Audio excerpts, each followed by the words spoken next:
queria agradecer também muito a Bianca, que Bianca voltou a tocar nesse assunto. Falei, queria vamos discutir aquele Paraná, mas dessa vez com outro viés.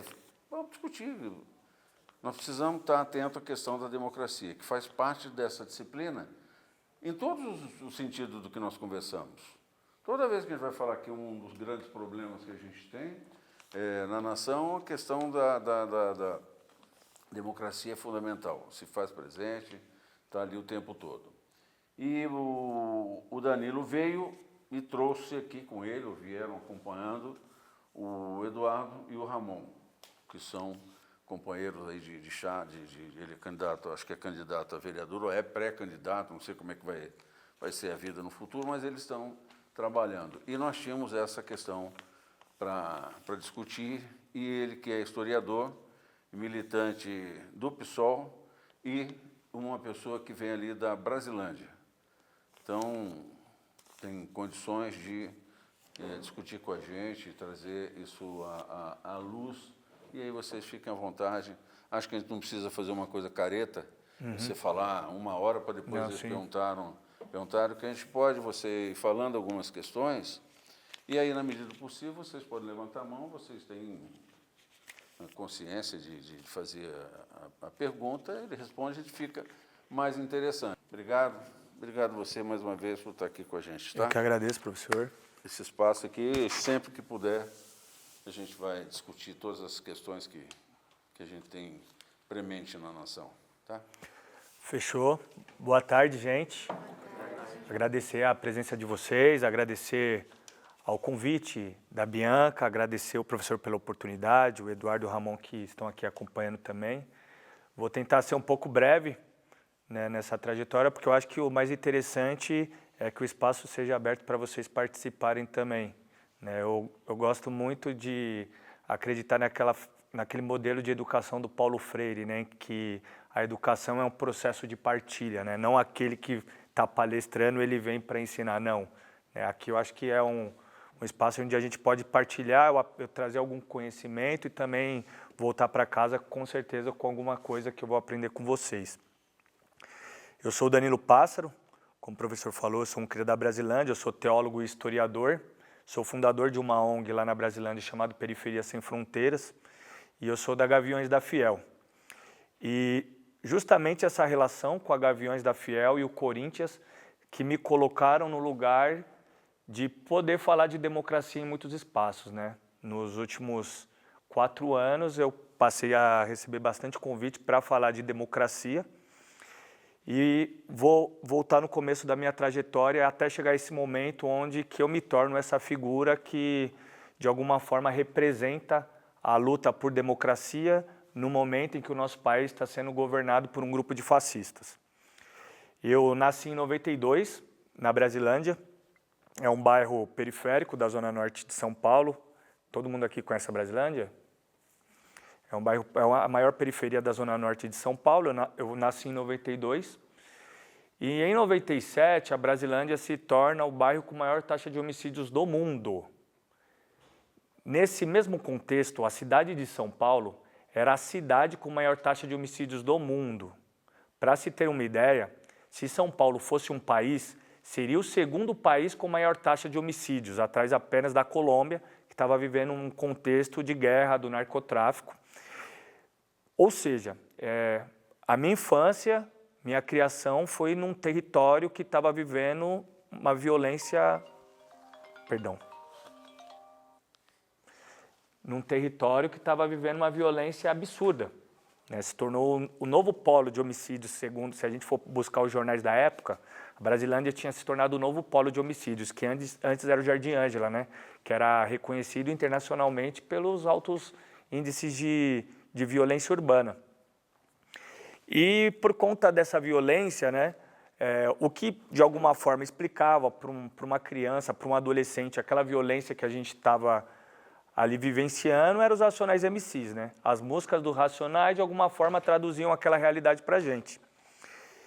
E como eu imagino que parte de vocês devam saber, criança em favela é filha da favela. Então as crianças ficavam ali na rua, sempre tinha aquela vizinha que ficava de olho para dedurar para a mãe, mas é a mesma vizinha também que te chama para almoçar, que te acolhe na casa dela, que quando acontece alguma rua, quando o clima está meio estranho, te chama para ir para a casa dela também. E eu, do lado da casa dos meus pais, tem uma igreja evangélica. E os pastores, né, dessa igreja moravam no fundo da igreja. Eles adotaram um primo meu, né, essa família adotou um primo meu. E por conta dessa relação muito próxima com a minha família, quando meus pais saíam para trabalhar, a esposa do pastor acabava cuidando de mim, do meu primo e dos filhos deles ali, que eram meus melhores amigos na época. Então, por isso eu fui criado dentro de um lar evangélico, embora toda a minha família não seja evangélica, não tenho ninguém evangélico na minha família, tenho hoje, né, uma tia, mas na época ninguém era evangélico. Mesmo assim, eu fui criado numa igreja evangélica. Então, desde cedo, ouvi muito falar de Jesus. E naquela época, o Jesus que me foi apresentado é totalmente diferente do Jesus dos evangélicos de hoje, né? Eu costumo dizer que, quando eu fui criado na igreja, me apresentaram, diziam para a gente que a gente era a imagem e semelhança de Deus, né? Agora os evangélicos criaram um Deus conforme a sua imagem e semelhança. E aí, com 13 anos de idade, eu já ia bastante para jogo com meu pai, né? Meu pai me levava para o estádio e tal. E com 13 anos de idade, eu comecei a sentir vontade de ir para o jogo sozinho. E comecei a frequentar o estádio do Pacaembu sozinho. Ali eu sempre via, né, aquela galera, aquele bonde, 200 pessoas saindo ali da Terezinha, ali perto de casa, indo para o jogo do Corinthians. Eu queria fazer parte daquilo, né? Eu sentia aquela necessidade de ter um grupo, até porque a gente ainda estava num território de muita violência. Então a gente sempre acredita que o grupo é também um espaço onde a gente se sente mais protegido, né? E então foi aí que eu entrei para Gaviões da Fiel com 13 anos de idade. Mas antes disso eu queria falar o que fez, né? Eu vivi um processo de virada de chave na Brasilândia, né? Como eu falei, a gente saiu de um lugar de um polo de extrema violência e existiam dois motivos, né, que explicavam essa violência muito grande na Brasilândia. Uma, eu acho que é muito interessante vocês pesquisarem, que é a história da Nenê da Brasilândia. É uma mulher que, na década de 70 e 80, ela comandou toda a criminalidade da Zona Norte, né? Ela era filha de Zezinho, que era da tropa de Lampião. Aí eles vêm para São Paulo na década de 70, e aí ela vem trabalhar como empregada doméstica. E aí um dia a patroa deu um tapa na cara dela.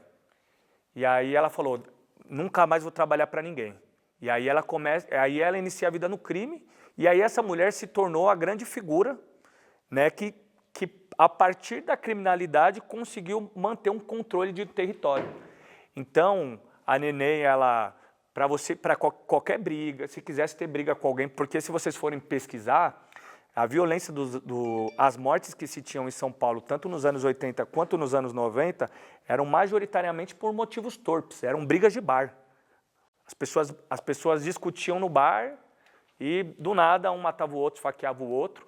E a Neném, ela acabou com isso, né? Ela fazia um controle do território. Para você fazer qualquer coisa no território, você precisava, de alguma forma, pedir a permissão da Neném. E quando a Neném morre no final dos anos 80, né, esse controle do território, ele se perde, você tem passa a se criar uma maior disputa entre aqueles criminosos, né, que estavam ali debaixo da guarda da Neném, que eram os braços da Neném, eles começam a disputar quem ia herdar o território da Neném, e aí se tinham muitas mortes, né, na briga por pontos de tráfico. Só que também tinha uma outra estrutura que produziu muita morte na Brasilândia, que eram os transportes clandestinos, né? Eram as vans, que hoje a gente chama de lotação. Então, só para ilustrar para vocês, imaginem só que numa rua existe um ponto final de uma determinada lotação, Jardim Guarani, Barra Funda. Na rua de cima tem uma outra lotação, que é Terezinha Lapa. Na rua de baixo, quem controla essa linha são criminosos. Na rua de cima, quem controla essa outra linha são outros criminosos, só que esses criminosos têm farda e têm uma identificação do Estado. Então, por conta dessa disputa pelo transporte clandestino, existiam muitas mortes porque ficavam um querendo tomar a linha de transporte clandestino do outro. E quem que resolve esse problema de violência? o poder público. Quando a Marta Suplicy é eleita prefeita de São Paulo e ela regulamenta o transporte público, ela acaba com essa guerra e esse domínio por grupos de criminosos, de alguma forma. Então, você já vê também uma diminuição na queda de homicídios, né, por esse motivo. E o que isso nos ensina também? Né, que muitas vezes, né, para a gente resolver algum problema que é relacionado à violência urbana, a gente não resolve com polícia.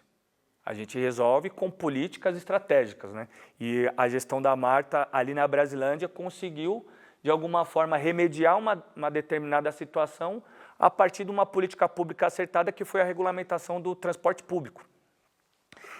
Saindo dessa realidade, entro no Gaviões. Quando você se associa no Gaviões da Fiel, você tem que passar por uma reunião que a gente chama de reunião de novos sócios, que é onde você vai aprender a história da torcida. E ali você aprende que o Gaviões foi fundado em 1969. Vocês provavelmente vão lembrar bem, em 68 a gente teve a implementação do Ato Institucional 5, que foi o endurecimento, né, do regime militar, que foi quando começou a ter um maior número de tortura, de violência, desaparecimento e assassinatos. O Gaviões, ele é fundado por estudantes. O Flávio Laselva era um estudante, que é o fundador, é o número 1, ele era um estudante da Faculdade de Direito da USP, era um militante do movimento estudantil e também um militante católico. E o Corinthians, ele vinha num momento que tinha um jejum de títulos, né? Estava há muito tempo sem ganhar títulos, se não me falha a memória, era 11 anos, né, em 69, que o Corinthians estava sem... Era 11 anos, Ramon? 15 anos sem título. E o Corinthians era um dos espaços que a ditadura estava utilizando para o controle social. Né? Por quê? Porque o dirigente do Corinthians na época, que era um ditador, era o Vadielu. Ele era um deputado estadual do Partido Arena. Inclusive, né, Vadielu foi um dos responsáveis, né, foi um dos responsáveis direto pelo assassinato, né, do Vladimir Herzog. Né? O comandante Toledo foi torturado e morto num sítio, que era chamado Sítio 31 de Março, que também era do Vadielu. E o Gaviões, ele nasce justamente para enfrentar esse sujeito, que era um ditador dentro do Corinthians, mas que também era um braço da ditadura militar no estado de São Paulo. E o Flávio Laselva, ele era muito esperto. Ele tinha muitas relações, ele era muito próximo do Dom Paulo Evaristo Arnes, e ele tinha uma relação muito boa com jornalistas. Na época, um dos fundadores do Gaviões também, o Chico Malfitani, que o professor conheceu, trabalhou junto, o Chico Malfitani é um dos fundadores do Gaviões também, era jornalista na época também, então, quando a gente pega os documentos, né, de fundação da história do Gaviões, você vê uma relação muito constante dos fundadores com jornalistas. Né? Inclusive, quando a gente tem um livro, né, que fala sobre a fundação do Corinthians, sobre a fundação do Gaviões, no dia que o Gaviões foi fundado, no dia que eles resolveram fundar o Gaviões na garagem do Foro Chico Malfitani, o Flávio Laselva foi até o Jornal da Tarde, foi até a redação do Jornal da Tarde, começou a conversar com os jornalistas, ele falou o seguinte: a gente está criando uma torcida para combater a ditadura que está dentro do Corinthians, só que entendam o seguinte, pensem com a gente, a partir do momento que a gente fala que é contra a ditadura no Corinthians, que a gente é pela democracia no Corinthians, a gente está de alguma forma falando que a gente também é a favor da democracia no nosso país. Então, quando a gente está falando abaixo a ditadura no Corinthians, a gente também está falando abaixo a ditadura militar no país. Então, por isso também, né, os fundadores do Gaviões foram muito perseguidos, temos casos de fundadores que passaram pelo DOPS, que foram torturados, né? Os nossos fundadores, em sua maioria, eram cabeças pensantes, eram militantes, Joca era sociólogo. E então você chega na torcida e você aprende esse histórico, né, de uma torcida que nasce para defender a democracia. E aí eu chego no Gaviões em 2006, olha só que interessante, bem na gestão do Puguinha, que hoje é um grande amigo meu, e o Tonhão era presidente, o Puguinha vice, e eles, desde 2 anos antes da sua gestão, tinham uma relação com o MST, começaram a construir uma relação com o MST, com o Movimento dos Trabalhadores Sem Terra, né? E então era comum você chegar no Pacaembu, nesse período, e ver um monte de gente na Gaviões com o boné do MST, Cheguei moleque, eu queria viver a torcida, né? Moleque, criança, um adolescente intenso que quer viver aquele mundo, então queria conhecer muito da torcida, queria entender porque aquele monte de gente que outras pessoas ficavam criticando, porque o Gaviões, depois de uma reintegração de posse de uma ocupação em São Bernardo, recebeu as famílias que tinham sido despejadas na quadra do Gaviões, então eu criança comecei a conviver ali com todo aquele espaço, com todo aquele ambiente, ouvi falar de luta, ouvi falar de democracia e tudo mais. Então ali eu comecei a ser formado de uma forma filosófica, né? Ainda ali não me tornei um ativista, ali não me tornei um militante, né? Mas filosoficamente ali já era alguém de esquerda, né? Então o Gaviões acabou me levando para esse lugar. E aí a gente vai passando os anos, vem junho de 2013,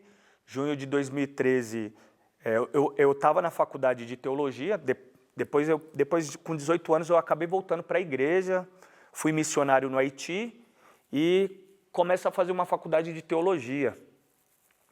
Aí no Haiti, eu fui no Haiti com um objetivo que hoje eu não concordo muito, né? Mas não tenho também vergonha de dizer. Eu fui para o Haiti para abrir uma igreja evangélica no Haiti, né? Um pouco depois do terremoto que tinha assolado o país, e quando eu cheguei lá, eu vi o absurdo que as igrejas evangélicas estavam fazendo naquele país. E ainda ali no Haiti eu fiz uma oração, né? Vou sentir a liberdade, porque a gente está na universidade para dizer, eu fiz uma oração aquele dia, eu falei, Deus, eu quero que minha vida seja um instrumento de justiça, não quero continuar nessa prática religiosa que eu estou vendo que eu venho aqui e entrego uma marmita, mas a fome permanece. Eu entrego a marmita hoje, amanhã a fome continua. Eu quero que minha vida seja utilizada como um instrumento, né, de justiça, onde a gente possa, de alguma forma, acabar com a fome efetivamente. E quando eu volto para o Brasil, eu caio no meio de junho de 2013 e ali comecei a conhecer pessoas que eram mais ativas politicamente e eu entendi que a política era o único instrumento capaz de acabar com a fome. E ali eu comecei a me engajar politicamente. Entrei, depois que eu saí da faculdade de teologia, eu entrei para a Unifesp. Aí comecei a militar no movimento estudantil da Unifesp. E é aí que eu comecei a lembrar daquela articulação que ocorreu em 2006, né, do Gaviões com o MST, que se perdeu num percurso, o Gaviões achou, né, tivemos um racha na torcida por uns 4 anos, fomos para a Rua São Jorge, essa relação com os movimentos sociais se perderam, e aí eu quis retomar essa relação. Né, e aí eu comecei a conversar com uma rapaziada, com umas meninas da torcida também que eram progressistas, eu falei, não, vamos retomar essa articulação, e essa retomada foi junto com o MTST. É aí que eu conheço o Guilherme Boulos, é aí que eu conheço, porque a gente tinha lideranças que eram do Gaviões, estavam no MTST, nos apresentaram o Guilherme Boulos, a gente começa a construir uma relação, e aí a gente começa a direcionar, né, pessoas da Gaviões, né, torcedores do Gaviões, para ajudar na construção de ocupações do MTST. Né? Um ponto que foi muito interessante foram 2 ocupações que a gente participou diretamente da organização, que foi uma no Grajaú e uma na Zona Norte, Marielle Vive e Marielle Franco, em 2017. E aí, a partir dessa relação com o MTST, a gente acabo também entrando mais por uma política institucional, porque na época, vocês vão se lembrar, o Boulos saiu candidato a presidente em 2018 com a Sônia Guajajara, né, de vice. E aí essa relação com a política foi cada vez mais se estreitando. Mas até um pouco antes disso, né, por conta da minha formação de teologia, eu fiz uma pesquisa sobre um movimento que é chamado Movimento de Batalha Espiritual. Hoje estão chamando de Teologia do Domínio. E qual que foi a minha pesquisa? Eu analisei, né, que essa teologia, que é o que fundamenta as igrejas neopentecostais, ela carrega um discurso fascista. Então, naquele momento que, em 2014, que eu estava terminando a faculdade de teologia, que foi aquele processo eleitoral de Dilma e Aécio, que você já via muitos discursos fascistas nas manifestações contra a Dilma, eu falei, olha, hoje eu vejo que o único grupo, o único movimento que tem capacidade de transformar um discurso fascista num fenômeno de massas é a igreja evangélica, especialmente os neopentecostais. E aí, essa minha análise, comecei a dar palestra sobre isso, e aí eu fui procurado por algumas pessoas que entenderam que isso de fato poderia acontecer, e me chamaram para a gente construir uma organização antifascista, né? E aí a gente funda a Fundação Antifascista São Paulo. E aí que eu começo a ter uma militância mais ativa mesmo, a partir de uma organização da qual eu fosse, vamos dizer assim, o coordenador dessa organização.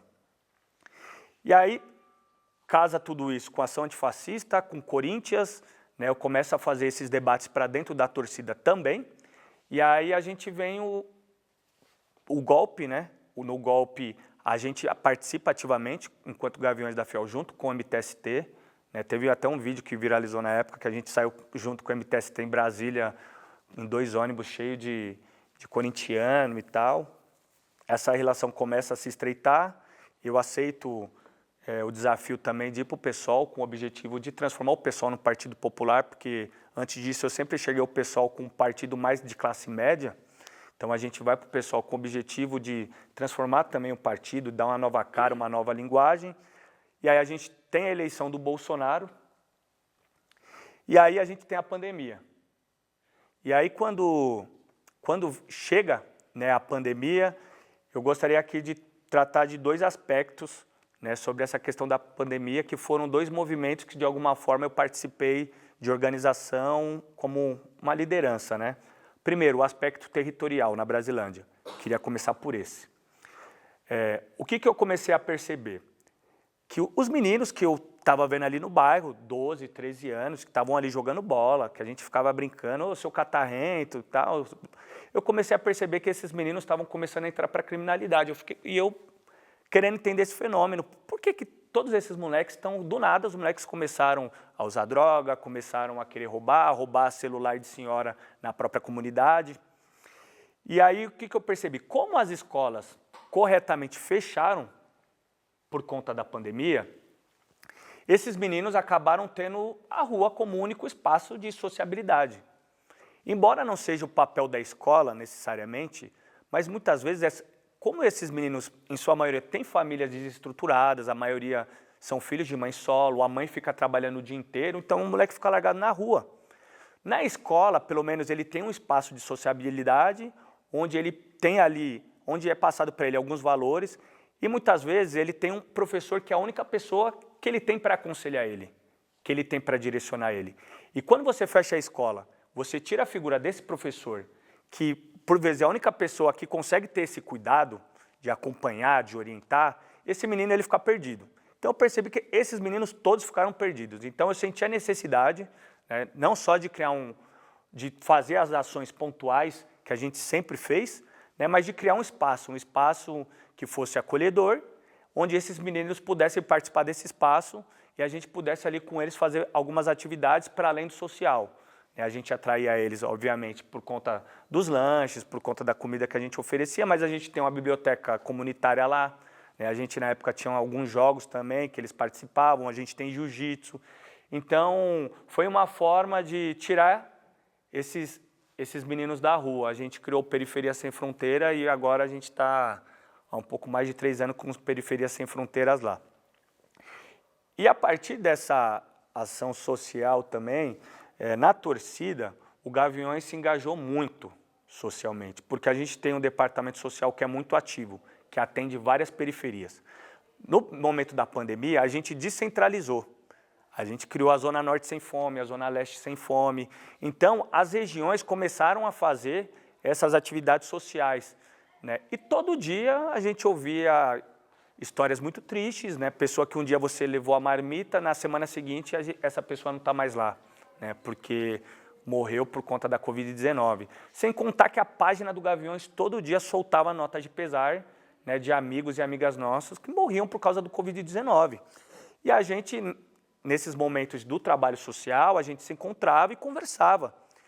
E vocês vão se recordar que nesse mesmo contexto de pandemia, onde nossos familiares, nossos amigos, nossos vizinhos, as pessoas que a gente ama, estavam sofrendo e muitas morrendo por causa do Covid-19, a gente tinha manifestações antidemocráticas que pediam a volta da ditadura, que ridicularizavam as mortes por Covid-19 e que eram manifestações que eram legitimadas pelo presidente da República.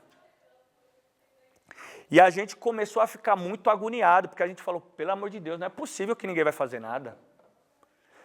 Porque a gente esperava uma reação dos movimentos sociais, a gente esperava uma reação dos grupos políticos de esquerda que geralmente fazem manifestações. A gente entendia a contradição. Não podia incentivar a aglomeração, mas alguém precisava fazer alguma coisa naquele contexto, porque estava todo mundo agoniado, porque a gente olhava o presidente legitimando, Brasília lotado, os caras pedindo intervenção militar e ninguém fazendo nada, os caras achando que eram os donos das ruas, agredindo profissionais da saúde, quem estava na linha de frente para salvar vidas. E aí foi o momento que a gente falou, ó, se a gente não fazer, ninguém vai fazer. Vamos fazer alguma coisa, a gente precisa fazer alguma coisa. E aí foi aí que comecei a pensar, eu falei, é o seguinte, se a gente for, primeiro, a gente vai ser criticado por todo mundo, vão dizer que a gente está incentivando a aglomeração. Segundo, vão dizer, como sempre, que a gente está indo só por causa da violência, que a gente só quer baderna, que a gente quer ir lá só para bater em bolsonarista, que não tem um contexto político aí, não tem uma orientação política, é a violência pela violência. E aí eu comecei a pensar qual seria a melhor forma, né, da gente mostrar que nesse país tinha gente com disposição de defender a democracia. E aí eu tive a ideia de fazer uma faixa onde a gente ia escrever Somos Democracia. E a gente ia chegar de frente para uma manifestação que estava pedindo a volta da ditadura e a gente ia esticar essa faixa na frente deles. E aí todo mundo achou que a ideia era interessante, e aí teve um ato que foi no dia 9 de maio de 2020, na Avenida Paulista, que foram chamados, né, pelos bolsonaristas, pelos fascistas, e aí a gente resolveu chegar um pouco antes, chegamos no MASP e estendemos a nossa faixa, ficamos lá. Nesse dia a gente estava em mais ou menos 70 pessoas, estendemos uma faixa escrito Somos Democracia. Todos eles que iam chegando e viam a nossa faixa, olhavam para a gente, eles iam ficando com medo e iam saindo. E aí dispersamos a manifestação deles, né? Eles acabaram não realizando essa manifestação, porque a gente conseguiu dispersá-los. E aí tiramos uma foto na Avenida Paulista, e com essa faixa eu lembro que eu coloquei uma frase do Martin Luther King na legenda, né? Não lembro exatamente como era a frase, mas era mais ou menos no sentido, o que me incomoda não é o barulho dos ruins, é o silêncio dos bons. E aí essa foto viralizou e essa foto gerou uma grande discussão. E foi uma discussão que ficou bem dividida mesmo. Muita gente foi contra a gente ter ido para lá e também muita gente entendeu que foi importante, que era importante ter gente defendendo a democracia, que do mesmo jeito que há um risco, né, da pandemia, de aglomeração, de contágio, também existe um risco da gente sair desse processo num país que passou por uma ruptura democrática novamente, né? E eu sempre gostava de dizer, a gente precisa compreender que muitas vezes uma ruptura, né, uma ruptura de sistema, um golpe, ele não é como uma espinha, que você dormiu, acordou, ele está lá. Não, ele é resultado de desdobramentos. E que é nesses desdobramentos que o enfrentamento e a disputa de narrativa precisa acontecer. Porque depois que tiver a ruptura também, só nos cabe resistir. Então, esse debate que foi rolando a partir dessa foto foi também permitindo com que esse debate a gente levasse para dentro da torcida também. Porque muita gente também era contra a gente participar enquanto torcida desse tipo de movimento. Porque tem muita gente que até hoje acha que a torcida, que o Gaviões da Fiel é para fiscalizar o Corinthians e para a arquibancada gritar Timão e Ê. Não é hegemônica a ideia de que a gente tem que atuar politicamente, que a gente tem que ser ativo politicamente. É um espaço de disputa também, como todos os espaços da sociedade são espaços de disputa.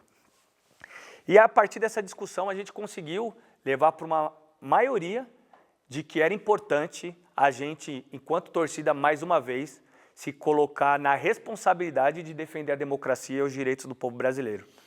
E é aí que no dia 31 de maio de 2020, a gente chama uma nova manifestação pela democracia, e nessa nova manifestação a gente, de fato, convoca, que nessa primeira a gente foi só entre nós. Se organizamos entre nós e fomos. Nessa segunda a gente chamou. A gente falou, ó, vai ter a manifestação que está pedindo a volta da ditadura, que está pedindo intervenção militar, que tem um monte de grupo neonazista envolvido e a gente vai estar lá para defender a democracia. A partir do momento que a gente se posicionou, torcidas de 14 estados nos procuraram, querendo fazer também. A torcida do Palmeiras nos procurou, querendo estar junto, a torcida de São Paulo, a torcida do Santos. As 4 grandes torcidas de São Paulo nos procuraram querendo participar também. Eles falaram, pô, a gente quer participar também, pode ir. Eu só falava, eu não vou nem perguntar que time você torce. Se você está pela democracia, tem que estar do nosso lado. Nesse momento não tem time A, time B, não tem quem é de Libra, quem é de Escorpião, não tem essa. Aqui é todo mundo pela democracia. Vamos que vamos. E aí foi aí que a gente fez aquela manifestação gigante que teve uma grande repercussão, né? E aconteceu em vários estados. E o curioso é que a gente não combinou, mas em todos esses estados, esses torcedores também levaram faixas escritas Somos Democracia. E é aí que a gente tem a ideia de transformar isso no movimento. E é aí que a gente cria o movimento Somos Democracia, né? Para ser como se fosse um guarda-chuva, para não ser mais as torcidas, não é mais o Gaviões, não é mais a Mancha Verde, a Independente, a Jovem dos Santos, não é mais a Ceará Amor, é o movimento Somos Democracia, porque aqui somos todos torcedores e torcedoras, de torcida organizada ou não, mas estamos aqui todo mundo pela democracia. E aí a gente encerra, né, o nosso ato quando a gente vai até Brasília, a gente faz um ato nacional com várias torcidas, e a gente vai com o objetivo de entregar uma carta, né, na época o Rodrigo Maia era o presidente da Câmara, ele não quis nos receber, já esperava também, mas a gente escreveu uma carta de manifesto do movimento, reivindicando que a Câmara dos Deputados acolhesse um dos centenas de pedidos de impeachment, né, que já tinham tido lá contra o Bolsonaro. E aí, a partir desse ato, os fascistas pararam de fazer as manifestações. E aí começou a ser uma discussão, nossa, a gente continua? A gente falou, não. Muita gente veio me perguntar, Pássaro, tem que continuar as manifestações, por que pararam? Eu falei, porque nosso objetivo cumpriu, a gente expulsou os fascistas das ruas. A gente já cumpriu o nosso papel, que era prioritário e era emergente, que é de garantir que tivesse gente disposta a defender a democracia e não aceitar que tivesse essas manifestações democráticas pedindo volta da ditadura sem ninguém fazer nada, né? Como se eles de fato fossem o povo, porque a imagem que passava é que eles eram a maioria, né? Porque eles estavam lá de camisa verde e amarela e ninguém fala nada. Essa é a vontade do povo, então, é o que parece, né? Então a gente cumpriu o nosso propósito na época, e aí depois disso o nosso papel foi continuar nas nossas ações sociais, né, entregando marmita, entregando cesta básica para o nosso povo que estava passando fome, que não foi assistido pelo governo, que tinha que garantir políticas mais efetivas, né, de auxílio emergencial na pandemia. Então foi por causa desse movimento, né, que eu passei a ser relacionado à luta por democracia, né, a partir dessa construção com a torcida do Corinthians e as torcidas organizadas, mas eu também sempre deixei algo muito bem estabelecido. Nós defendemos a democracia, mas isso não quer dizer que essa democracia é perfeita. Essa democracia, ela é jurídica, a gente de fato vive num Estado democrático de direito, mas essa democracia não é de fato. Porque na periferia, o povo da periferia, ele tem mais deveres do que direitos. Não tem como a gente pensar que vai existir uma democracia perfeita num país tão desigual. Então a gente falava, a gente não aceita que essa democracia seja suprimida.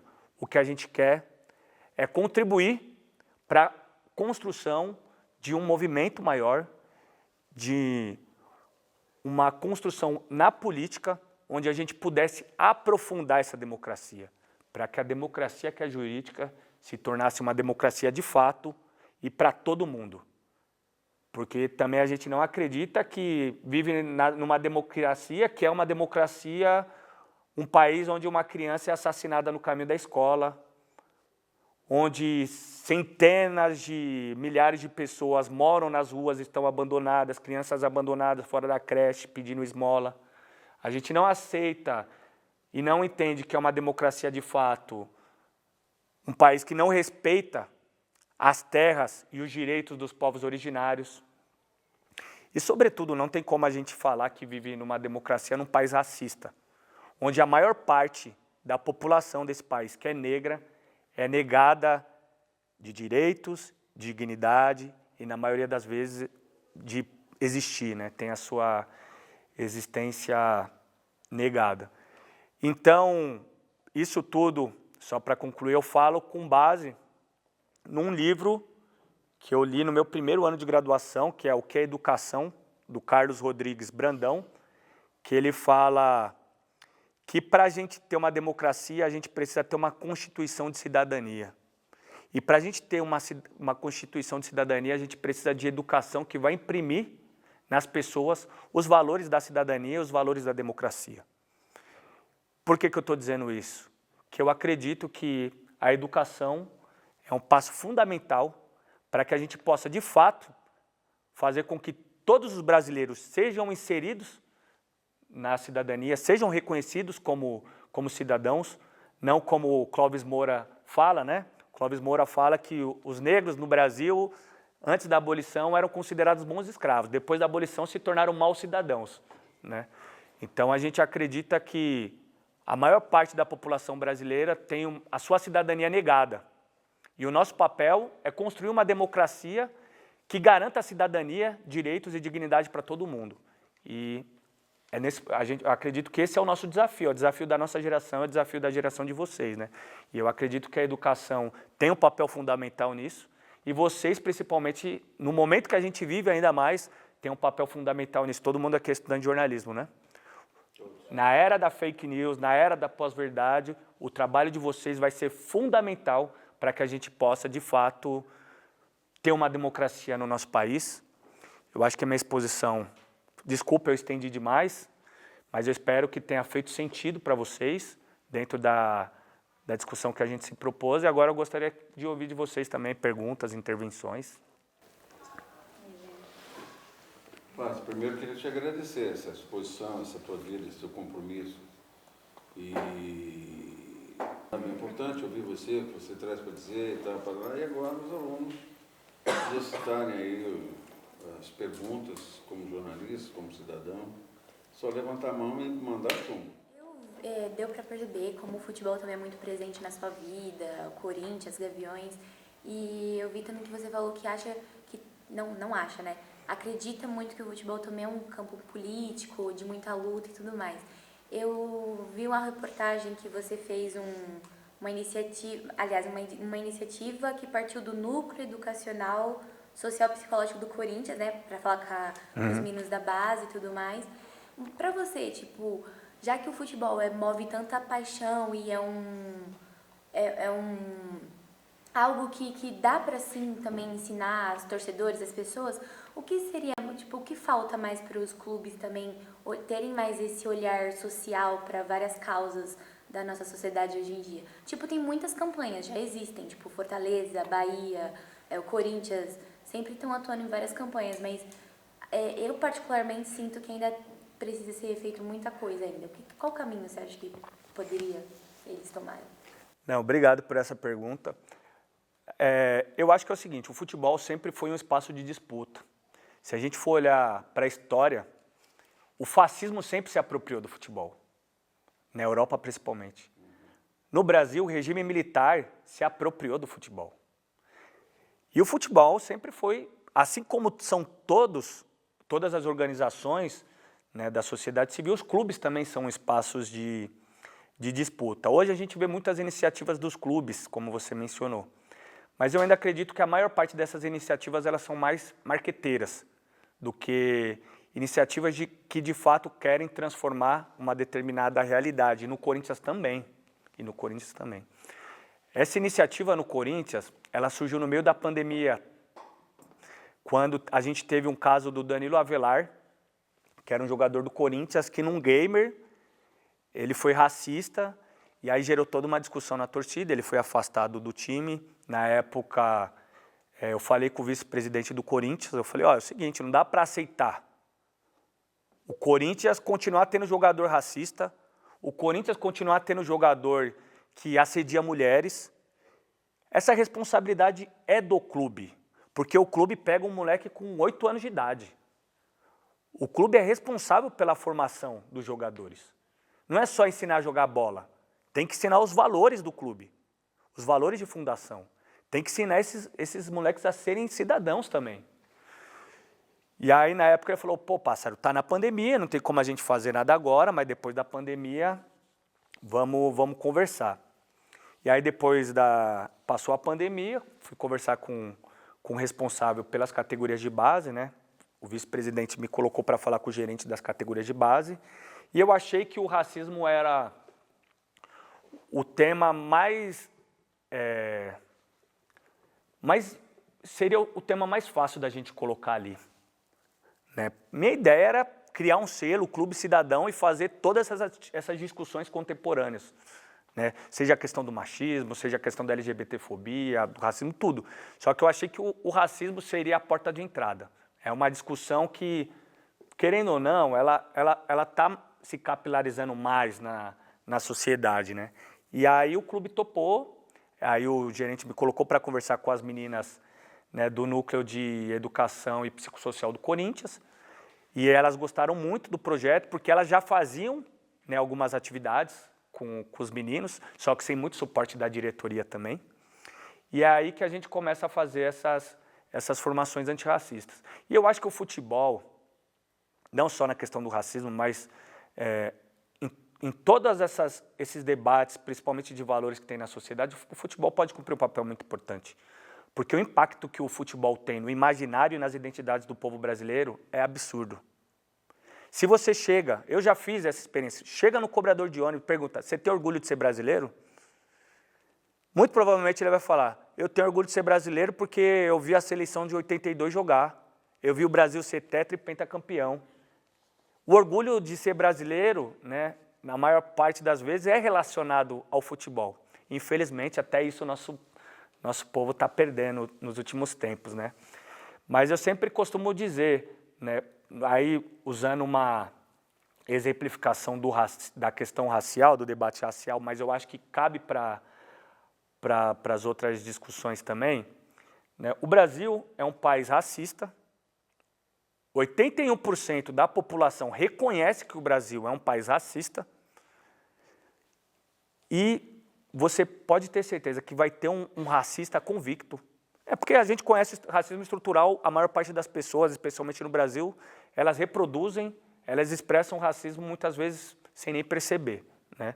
Mas tem os racistas convictos, tem gente que é racional, ela é uma pessoa racista mesmo. E mesmo esse sujeito racista, ele consegue idolatrar um jogador negro.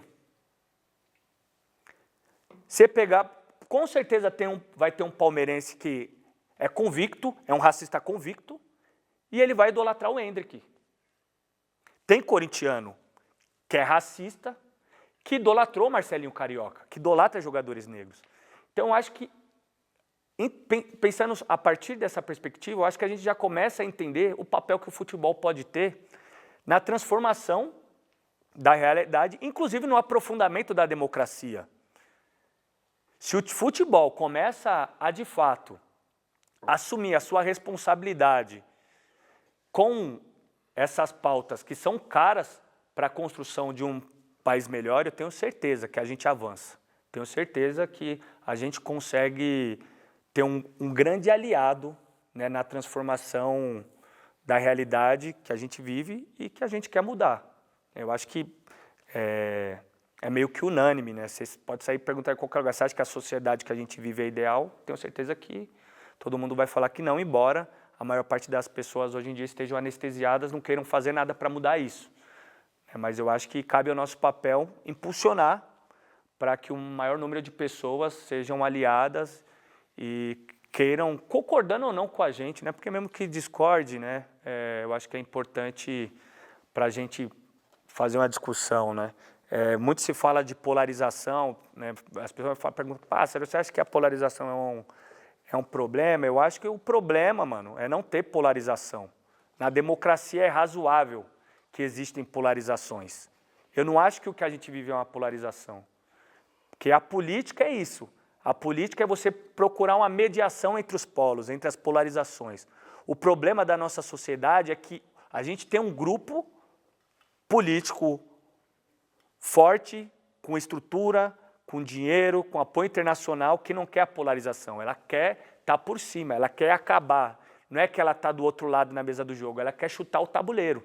Então, eu acho que o momento que a gente vive é isso. A polarização seria até interessante se a gente ainda vivesse num país onde que a gente, através da polarização, a gente consegue aprofundar discussões políticas que possam, de fato, melhorar a vida do nosso povo. Eu queria falar, a gente acabou de sair de um governo autoritário, mas que ele saiu, mas ainda deixou muitos resquícios na sociedade. Eu queria saber, como a gente pode estar, como a sociedade em si pode estar preparada, organizada para uma possível volta de algo parecido com o que ocorreu nos últimos, 10 anos. A situação dos Estados Unidos mostra um pouco isso também, né? Mas é algo que a gente já discutia isso desde a eleição do Lula, né? A gente falava, olha, a gente vai vencer o Bolsonaro, mas não quer dizer que a gente vai vencer o bolsonarismo. Vencer o bolsonarismo é uma outra etapa. E eu acho que vencer o bolsonarismo, eu vou ser bem sincero, eu não tenho a fórmula mágica para isso acontecer. Mas eu acho que o nosso papel é conseguir ao máximo confrontar essas ideias, né, que são reproduzidas por ele, que ganham muita força, né, na rede social, que ganham muita força através das igrejas evangélicas também, que estão capilarizadas, né, principalmente pelas periferias. Eu sou evangélico, eu sei do que eu estou falando. Então, eu acho que o que a gente pode fazer é fazer a gente conseguir pegar um tema que seja transversal a todos os valores e as pautas que a gente defende e de uma forma unitária a gente conseguir disputar, né, essa narrativa. E é um momento muito complicado. Eu, de fato, não tenho a fórmula mágica e falar, não, desse jeito a gente vence o bolsonarismo. Se eu fosse falar como o militante que fundou uma ação antifascista, para vencer o fascismo a história nos ensina. O medo tem que mudar de lado. O medo tem que mudar de lado. Mas, hoje eu não vejo, dentro das nossas correlações de força, a gente com capacidade de fazer o medo mudar de lado. É um desafio. A gente está vivendo um momento onde o combate ao autofascismo ele requer outras armas. Ele requer outras narrativas. E essa narrativa é a gente que tem que construir. E eu acho que a gente começa a se prevenir com a volta do Bolsonaro a partir das eleições municipais. Essas eleições que se avizinham de 2024, elas vão ser uma reprodução do que foram as eleições de 2022. E, principalmente nas grandes cidades, vão ser eleições totalmente polarizadas. Aqui em São Paulo, muito semelhante. Principalmente São Paulo, porque a gente está falando da maior cidade da América Latina e a cidade mais rica e a cidade mais influente no nosso país. Gostando ou não, na construção da narrativa política, a cidade de São Paulo é a mais influente. Então, eu acredito e o Bolsonaro também entendeu isso, e o Lula também entendeu isso, né? Que quem vencer as eleições em São Paulo, de alguma forma, vai dar um passo à frente, né, para as eleições também de 2026. Então, eu acho que, para além da disputa de narrativas que estão colocadas na sociedade, especialmente através das redes sociais, a gente tem que garantir que a cidade de São Paulo não caia nas mãos do bolsonarismo, né, que hoje é representado pelo atual prefeito. A gente já tem o Tarcísio governador, que é um braço do Bolsonaro. Se a gente tem um prefeito que também é braço do Bolsonaro, vai ficar muito difícil para a gente, especialmente na nossa cidade, continuar nesse processo que estão chamando de reconstrução do Brasil, que passa pela derrota da extrema-direita. Acho que fez sentido? questão, né, que você estava falando mesmo de religião, muito atrelado também quando, ali por volta da fundação do PT também, em questão de religião em periferia, o PT era muito forte. Deixou disso daí de acontecer, né, enfim, veio o bolsonarismo e hoje em dia praticamente, mesmo na periferia, agora a igreja é dominada por uma ala totalmente mais bolsonarista e extremista. Você acha que tem algum ponto de retorno para voltar para ter essa igreja progressista nas periferias ou é campo perdido? Eu nunca gosto de acreditar que existe guerra perdida, né? Mas, sendo bem sincero, como eu falei, foi minha monografia, né? Foi meu objeto de pesquisa, as teologias que formaram o que hoje são as igrejas neopentecostais, que são fundamentadas na teologia da prosperidade e na teologia da batalha espiritual. E eu, de fato, eu falo porque eu estudo isso desde 2012, eu tentei por dentro fazer essa disputa e não consegui. Então eu acho que do ponto de vista da discussão de valores e de ideias com esse movimento evangélico, né, com essas igrejas, é muito difícil. Eu acho que a melhor forma da gente dialogar com esse povo é, sobretudo, na questão econômica. É o governo mostrar que ele que de fato transforma a vida das pessoas, né? Porque boa parte dessas pessoas, mesmo quando é o governo que faz, acredita que foi Deus que fez. Porque é o que o pastor está pregando ali todo dia. Só que não é só isso, né? As igrejas, como você falou, o PT cresceu através das pastorais de base, não foi só por uma pregação religiosa. É porque essas igrejas eram também espaços de acolhimento, espaços de pertencimento. Agora você imagina um sujeito, vou usar como exemplo, um gari, que está trabalhando ali todos os dias, está limpando a nossa cidade, um trabalho extremamente importante para a cidade. Ninguém dá bom dia para o cara. Às vezes ele chega em casa, nem os filhos dele olham nos olhos dele. É um sujeito que tem a autoestima totalmente fragilizada. A sociedade marginalizou ele, arrancou a autoestima desse cara. Mas quando ele chega na igreja, o pastor vai olhar no olho dele, vai falar, Pai do Senhor, irmão, vai dar um abraço nele. Quando chegar no aniversário dele, os irmãos vão se reunir, vão trazer bolo, coxinha, refrigerante, vão fazer uma festa de aniversário para ele. Se ele faltar 2 semanas no culto, os irmãos vão bater lá na porta dele. Irmão, está precisando de alguma coisa, a gente veio aqui orar pela sua vida, sua família está precisando de alguma coisa. Esse sujeito, por mais que ele não concorde com uma palavra que o pastor vai pregar, ele muito dificilmente vai sair dessa igreja. Porque ali ele encontrou um espaço de sociabilidade, onde ele de fato é acolhido, onde ele de fato é humanizado. Então, as igrejas, de alguma forma, elas conseguem cumprir esse papel de acolher, de se tornar um espaço de pertencimento, e aí esse mesmo rapaz vai colocar o filho dele para fazer uma aula de bateria, uma aula de violão, ele vai começar a cantar no grupo da igreja, e aí quando vai ver a família toda está inserida na igreja, e aí o pastor está ali todo dia falando, o vínculo que ele tem é com o pastor, a relação de confiança é com o pastor, e aí o que essa teologia da batalha espiritual ela conseguiu colocar? Um processo de terceirização das responsabilidades. Se o pastor que está aqui falando em nome de Deus mandou eu fazer isso, e isso estiver errado, Deus que vai cobrar o pastor. A minha responsabilidade está transferida, eu fiz o que o pastor fez. Não vou perder minha bênção.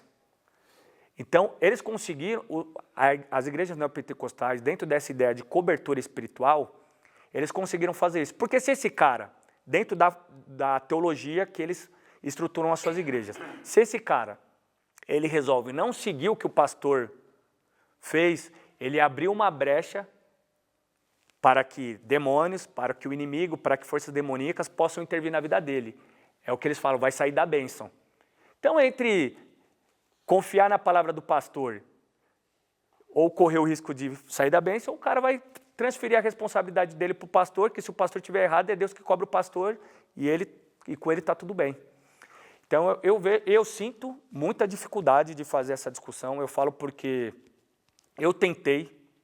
Eu saí da igreja, não foi fácil sair da igreja, porque era o meu espaço de sociabilidade por muito tempo. E olha que eu sempre tive muitos amigos, eu sempre fui da coletividade. Conheço muita gente da minha quebrada, do meu bairro, conheço muita gente na torcida, eu conhecia muita gente da faculdade, eu sempre fui um cara de circular e conhecer bastante gente. Mas eu gostava demais de estar com aquelas pessoas na igreja. E quando eu comecei a trazer esse tipo de discussão, a confrontar esse tipo de ideias, todo mundo que até então me amava, que até então eram meus amigos e minhas amigas, viraram as costas para mim. Então é uma relação que, de fato, é uma disputa que eu vejo como muito complicada, mas eu acho que é muito importante a gente fazer. Eu acho que, felizmente, né, o Bolsonaro desvirginou para muita gente isso, né, porque o Bolsonaro fez com que muita gente, eu falo porque eu voltei a conversar com muitas pessoas que hoje saíram da igreja pelo mesmo motivo que eu tinha saído lá atrás, né? Ah, agora o pastor só fala de política, agora o pastor só fala de Bolsonaro. O bolsonarismo começou a abrir os olhos de muita gente, e aí a gente vê que nesse mesmo momento, né, a gente tem um número crescente, né, de pastores e pastoras, de evangélicos que estão se colocando também no campo progressista. Porque eles sempre estiveram lá. Eu venho de uma linha teológica, que é a teologia da missão integral, que é como se fosse a teologia da libertação, mas protestante. Sempre existiram essas figuras, mas a maior parte dessas figuras tinham medo de se posicionar politicamente. Até porque foi num contexto que principalmente o PT tinha apanhado muito. Então os pastores tinham medo de se posicionar. E aí quando vem o Bolsonaro, os pastores que são de esquerda começam a se posicionar, né, a gente começa a ter uma disputa dentro do meio, mas ainda é uma disputa muito desigual. A extrema-direita, ela se capilarizou muito bem, ela se estruturou muito bem. E, só para concluir, eu acho que é importante dizer, não foi o Bolsonaro que utilizou as lideranças evangélicas. Foram essas lideranças evangélicas que usaram o Bolsonaro. Porque os evangélicos, especialmente esses grandes líderes, Silas Malafaia, Edir Macedo, Rina, René, todos esses, eles já queriam formar um político com suas características, porque dentro da ideia que eles têm, existe essa teologia da batalha espiritual, eles falam que existem potestades demoníacas, ou seja, que existe um demônio poderoso, um principado, que governa os países. E eles acreditam e eles pregam que o principado que governa o Brasil é o principado da corrupção. Então eles dizem que para o Brasil entrar no caminho da prosperidade e deixar o caminho da corrupção, o Brasil precisa se tornar um país evangélico. Isso é em outro momento posso falar mais sobre isso, isso é uma teologia que vem dos Estados Unidos, foi pensado como um instrumento de dominação do imperialismo, especialmente na América Latina e na África, e isso é pregado nas igrejas, então eles já estavam querendo formar o seu líder. O cara que ia chegar e falar, o Brasil tem que ser evangélico, o Brasil não tem que ser laico. Eles estavam querendo formar esse sujeito.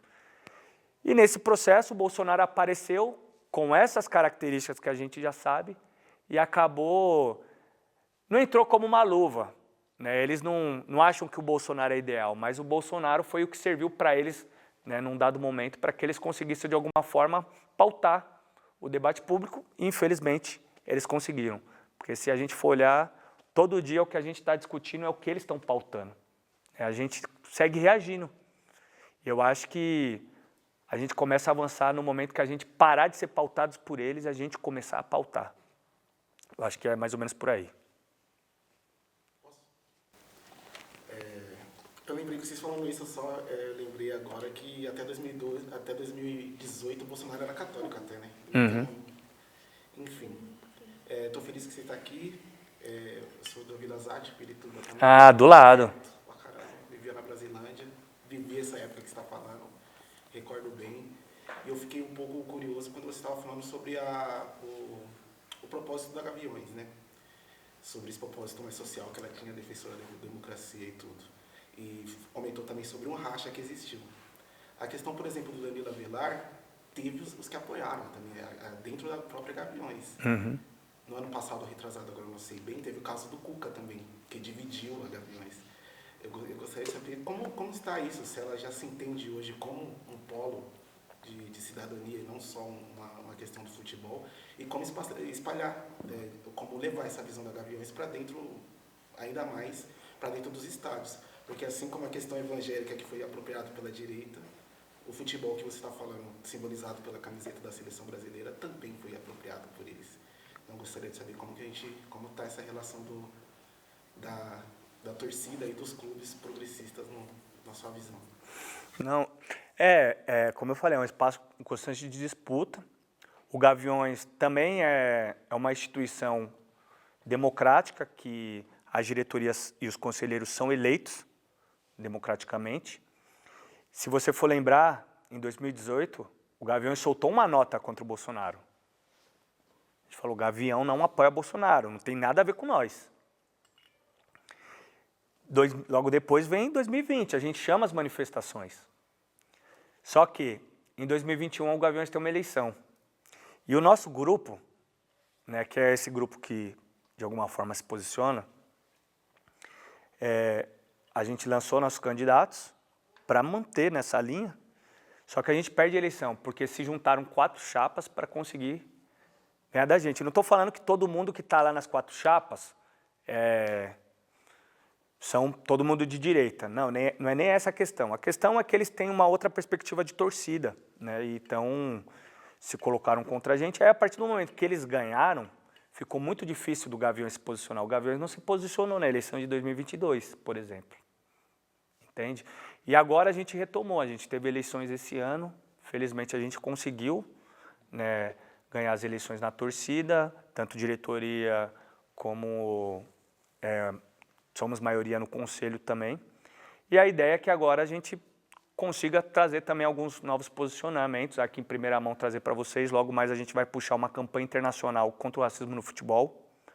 Já estamos falando com algumas torcidas da Argentina, da Colômbia, do Equador, porque essas torcidas, boa parte, quando eles vêm jogar aqui no Brasil, alguns passam na nossa sede, então a gente está fazendo esse diálogo. Né? Vocês estão na PUC, né? Inclusive a gente tem um parceiro nosso, que é o Flecha, que morou 33 anos na Argentina e tem uma relação com o Papa, que eles têm um movimento lá que chama Missioneiros de Francisco, e ele fez uma ponte com a torcida do São Lourenço, né, que é a torcida do Papa, e aí eles nos disseram que o Papa vai para a Argentina e no Uruguai, vai estar na Argentina e no Uruguai em novembro, e nós vamos tentar fazer com que o Papa abençoe essa campanha. Então, a nossa ideia é, a partir da torcida, construir uma campanha internacional que dialogue não só com as torcidas, mas com os clubes, envolver os governos, tentar envolver jornalistas, tentar envolver o máximo de atores, né, nessa campanha contra o racismo no futebol. Né? Até porque, para que todas as torcidas também saibam o que fazer quando acontecer. Porque se você for olhar, a maior parte dos casos que acontece de racismo nas arquibancadas não são as torcidas organizadas. São torcedores comuns. Então, cada torcida assumiu uma responsabilidade sobre a sua arquibancada, né? E aí eu acho que a partir dessa campanha a gente sai dessa esfera que tem ocorrido, infelizmente, até hoje, protagonizada pelos clubes e pelas federações e pela CBF, que é entrar com uma faixa lá, com racismo não tem jogo, e achar que isso vai mudar alguma coisa, saca? Nossa ideia é fazer uma campanha real, nas arquibancadas, discussão na sede das torcidas, discussão nos espaços públicos, chamar intelectuais, pessoas que façam discussões sobre a questão racial, para levar esse debate para dentro das torcidas, e porque a gente acredita que é através da formação, da politização e da conscientização que a gente consegue fazer que os nossos manos, né, que os torcedores, eles sejam evangelistas mesmo, que eles sejam propagadores da ideia. Não é que eles estão lá só para ouvir, eles estão lá para discutir, entender qual que é a ideia e propagar. Então, acho que é a partir daí que a gente consegue também transcender os muros das torcidas e levar para outros espaços da sociedade. Então, hoje, esse é o pé que o Gaviões está hoje. A gente, felizmente, ganhou a eleição, o que mostra... Mas o Gaviões tem uma maioria. Né? A maioria da torcida é progressista, ainda mais agora, pós-pandemia. 2018 estava muito dividido mesmo. dividiu bem a torcida, o posicionamento que a gente teve em 2018. Hoje, a gente, infelizmente, é maioria, mas se a gente moscar, a gente perde um pouco a narrativa também, né? Eu acho que a Gaviões, como qualquer instituição, o Corinthians também, são espaços em disputa, né? Então, a nossa ideia é sempre manter. É que também a nossa vantagem diante da maioria das torcidas organizadas, quem é só semelhante a nós é a torcida Jovem do Santos, é que a gente tem uma história, uma trajetória de defesa da democracia, de defesa do direito do povo. Então, quando alguém tenta levar para o outro lado, a gente fala, ô, tá doido, mano? Não aprendeu? Olha aqui nessa história. Se você não concorda com isso, vai lá fundar outra torcida então, mano. Mas a nossa história é essa. Então, a gente tem que seguir essa linha. Então, é mais ou menos por aí. Fez sentido? Eu queria só que você falasse um pouco mais da sua formação antirracista, mas já que ela já puxou para você comentar no do Corinthians, mas na UBS de Caraí, que daí é a sua atuação dentro do território, né? Como é que foi fazer aquela formação com eles? Que tipo de retorno você teve? Com gente que é do nosso bairro e às vezes a gente nem imagina que ela possa pensar ou sentir tais coisas e elas se abriram para você nessa formação, né? Só queria que você falasse um pouco. Pô, que legal. Que bom que você perguntou isso. Só para vocês entenderem, o Periferia Sem Fronteiras, quando eu abri a ONG lá, eu abri o espaço, eu falei, a Brasilândia é muito grande. E a Brasilândia tem fronteiras geográficas, porque é morro. Quem mora em cima não desce, quem está embaixo não sobe. Então eu falei, qual que vai ser a melhor forma de eu atingir as pessoas? Eu falei, eu vou falar com os aparelhos públicos, que é quem está tendo relação com o nosso povo cotidianamente. Aí eu fui construir relação com as escolas públicas e com a UBS, que fica na rua do Periferia Sem Fronteiras. E aí a gente tem atividades lá, quando a gente quer fazer atividades com os jovens, a gente leva os jovens das escolas, né, para a nossa ONG. E aí um dia me chamaram, antes de eu fazer com os agentes de saúde, com os agentes comunitários, eu fiz, dentro do Periferia Sem Fronteiras, olha só, no dia 8 de março de 2022, fizeram uma atividade com mulheres do bairro. E as trabalhadoras do posto, elas identificaram um aumento gigantesco no número de violência doméstica. E aí elas começaram a pensar, o que a gente vai fazer? A gente precisa fazer alguma coisa. Só que elas não podem fazer nenhum tipo de discussão na unidade básica de saúde por ser um espaço público. E aí elas vieram conversar com a gente para fazer esse espaço na sede do Periferia Sem Fronteiras. Então tem um grupo de mulheres, né, que sofreram diversas violências e tudo mais, e elas se encontram lá para ficar compartilhando ideias, né, um espaço de acolhimento das mulheres. Aí me chamaram para falar de racismo com essas mulheres. E o que é o suco do Brasil, né? Maioria delas negras. Eu começo a minha exposição, em 5 minutos, tá todo mundo chorando, e aí uma delas fala, eu não sabia que o que eu sofri a vida inteira foi por causa disso. Aí até abriu ali na roda. Agora eu entendi, é por isso que toda hora meu patrão tentava abusar de mim quando eu era adolescente, porque ele achava que ele era o dono do meu corpo porque eu sou preta. E aí foi Quando eu fazer nesses espaços, para mim, muitas vezes, é até um choque, porque às vezes você fica meio sem saber o que fazer, o que falar, porque são realidades que, de fato, são de muita violência, muita violência. E aí, elas gostaram muito, elas queriam que eu voltasse lá toda semana, né, para falar sobre a questão racial. A gente começou a fazer uma formação. Comecei do básico e fui aprofundando cada vez mais, depois numa perspectiva da psicanálise, né, com Frantz Fanon e tal. E aí, num certo dia, fui falar com os agentes comunitários de saúde, na UBS mesmo, né? Aí fui no espaço amplo lá da UBS, comecei a falar. E eu percebi que tinha um rapaz, aproximadamente uns 40 anos, 1,80 m de altura, um negrão grandão, forte. Eu senti que ele estava incomodado. Ele demonstrando muito incômodo, não conseguia ficar quieto e tal. E eu, quando eu vou dando minhas formações, eu vou sempre trazendo provocações, fazendo as pessoas participarem. Eu senti que até a hora que ele participou. E aí ele começou a falar, eu não gosto que fale de racismo. E aí ele começou a falar. Ele fala, por causa que meu filho, eu vejo o quanto meu filho é dedicado. Meu filho estuda, meu filho só tira 10. E ele chegou para mim falando que ele ia ser o orador da turma. Depois tiraram ele. Eu tenho certeza que tiraram ele só porque ele é negro. Eu não gosto de não gosto que fale de racismo, porque sempre que fala de racismo me machuca. Eu lembro das várias vezes que eu sofri violência. Eu sabia que foi por causa da minha cor, mas eu não tinha coragem de fazer nada. Eu baixava a minha cabeça. Minha vontade era reagir. Eu fico revoltado quando fala de racismo, quando eu vejo racismo.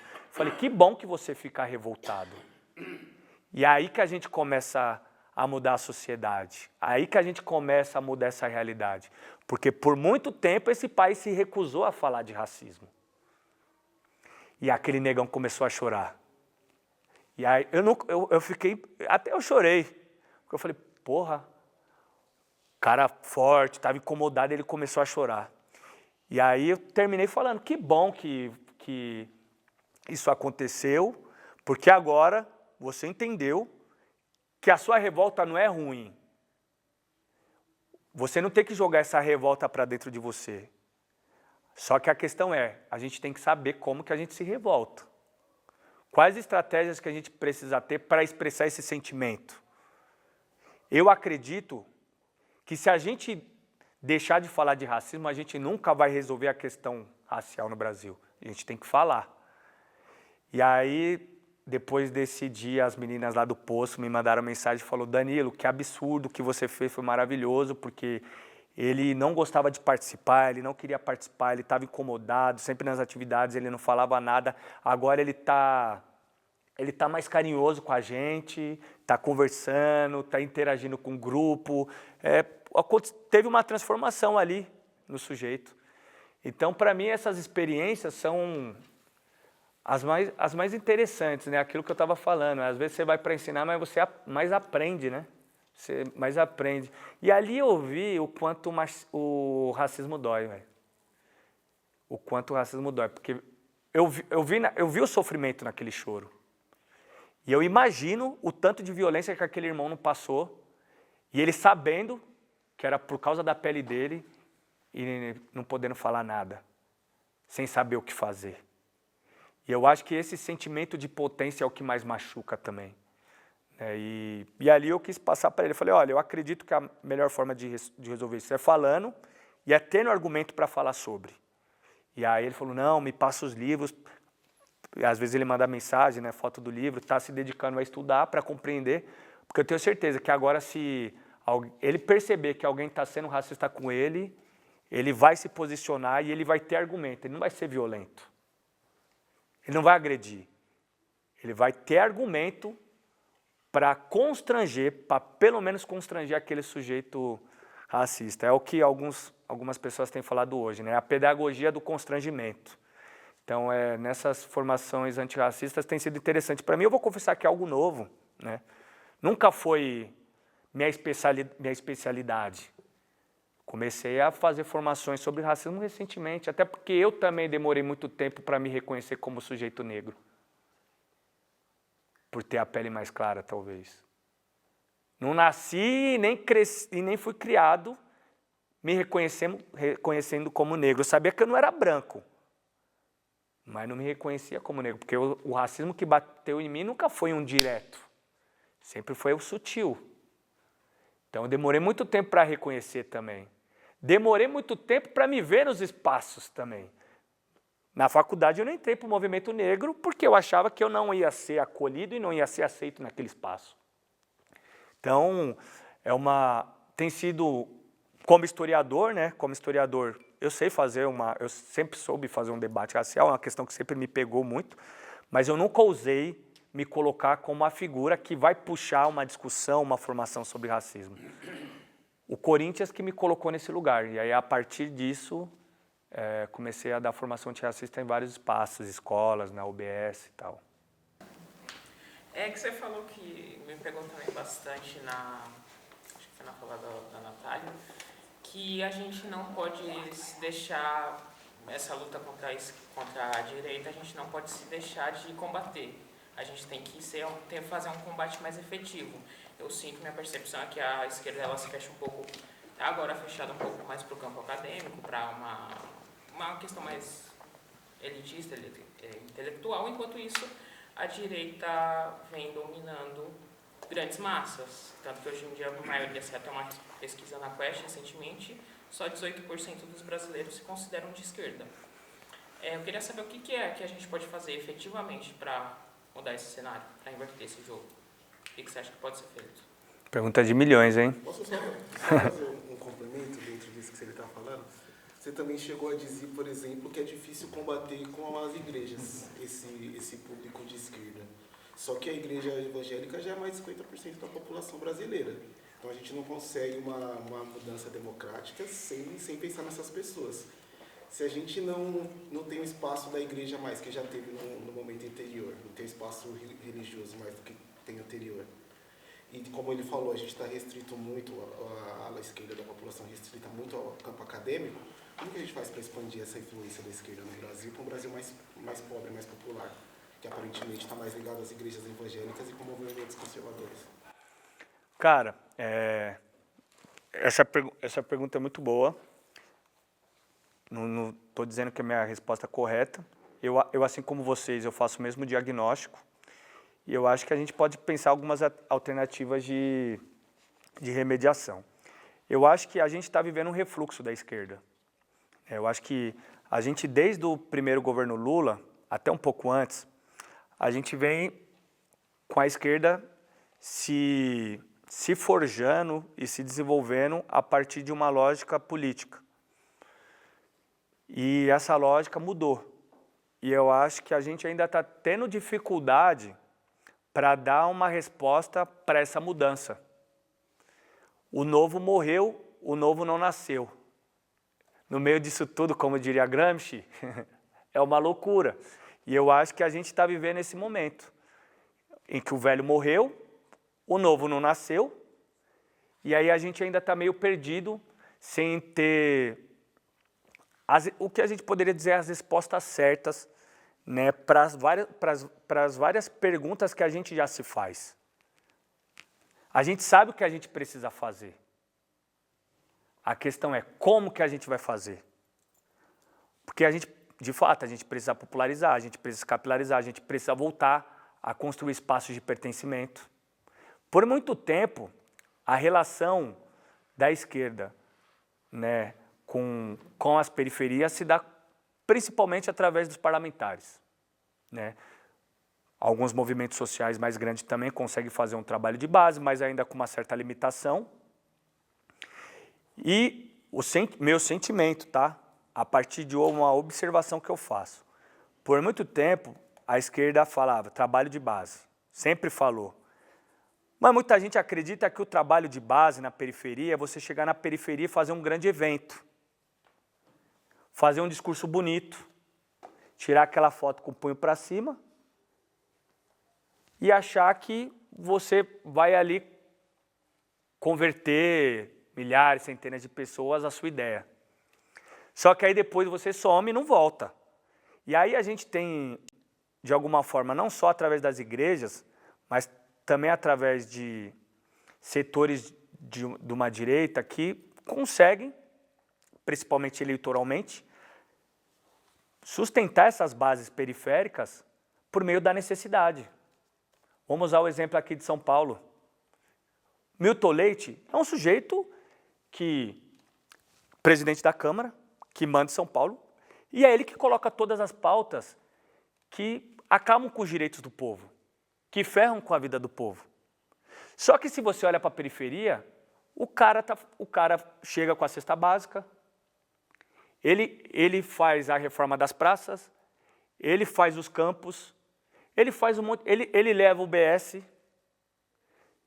Então é um cara que ele leva algumas estruturas, né, que são estruturas de necessidade imediata e básica da população, mas enquanto isso ele está lá na Câmara votando contra o povo. Então é esse desafio que a gente tem que encarar, pensando que a gente precisa também criar esses vínculos, retomar esses vínculos. Na verdade, esses vínculos já existem em todos os lugares, mas já ainda de uma forma bem tímida. Eu acho que a sua pergunta é como que a gente faz para impulsionar isso, né? E eu acho que a única forma da gente impulsionar isso é a gente criando espaços de pertencimento também. A gente fortalecendo as iniciativas comunitárias, as iniciativas periféricas, as iniciativas dos movimentos sociais. Isso tem começado a ser feito de alguma forma. Vou te dar um exemplo, as cozinhas solidárias, que foi uma iniciativa do MTST, se tornou uma política pública de governo, e as cozinhas solidárias não é só que elas entregam marmita, que a pessoa vai lá, pega a marmita e sai fora. Não, as cozinhas solidárias também são um espaço de pertencimento, onde as pessoas muitas vezes vão lá, elas comem na própria cozinha, e ali as pessoas começam a conversar, se conhecem, né, criam um vínculo que hoje é muito difícil de se ter enquanto classe trabalhadora, porque antes o cara ia para a fábrica, ele encontrava com o cara na hora de bater o ponto, ele encontrava com o cara no bandejão, ele encontrava com o cara ali na produção. Hoje em dia não existe mais isso. Hoje em dia, se a gente quiser falar com a classe trabalhadora, tem que estar no território. Porque a nova configuração de classe trabalhadora é o sujeito que está em cima de uma moto a 80 por hora. Como que você vai falar com ele? Ele está a 80 por hora com uma bag nas costas. Como você vai chamar ele para conversar? É o motorista que está com o vidro fechado, passando a 90 por hora na marginal. Como que você vai falar com ele? Antigamente a gente ia para a porta da fábrica, reunia aqueles milhares de trabalhadores e falava com os trabalhadores. A gente defende os interesses, os direitos dos trabalhadores, tal. Hoje em dia esse trabalhador virou fumaça praticamente. Então, se a gente quiser conversar com essas pessoas, com essa massa, que é quem constrói esse país, que é quem a gente pretende, de alguma forma, trazer para o nosso lado para transformar a realidade desse país, a gente tem que estar no território. E não é chegando de qualquer jeito. É muitas vezes também chegar para ouvir, né, que a gente gosta muito de falar. Hã? Eu estou me segurando. Quer falar? Fala aí, pô. Que às vezes a gente gosta muito de falar, às vezes o Boulos fez muito isso. Quando ele foi eleito em 2022, em 2023, que não era o ano de 2024 de campanha, ele passou em várias regiões só ouvindo. Isso é pedagógico. Porque a pessoa, quando ela tem a oportunidade de falar, ela se sente parte desse processo. Então, acho que é mais ou menos por aí. Fez sentido? Foi bom? Mais ou menos. Mais ou menos? Obrigado, professor. Eu queria agradecer mais uma vez você vir aqui, contribuir com a gente e tal, porque o seu comportamento só podia levar a isso no Corinthians, na sua vida,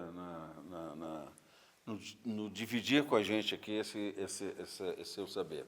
Mas eu, particularmente, gostaria de encontrar parlamentares com essa visão, sabe?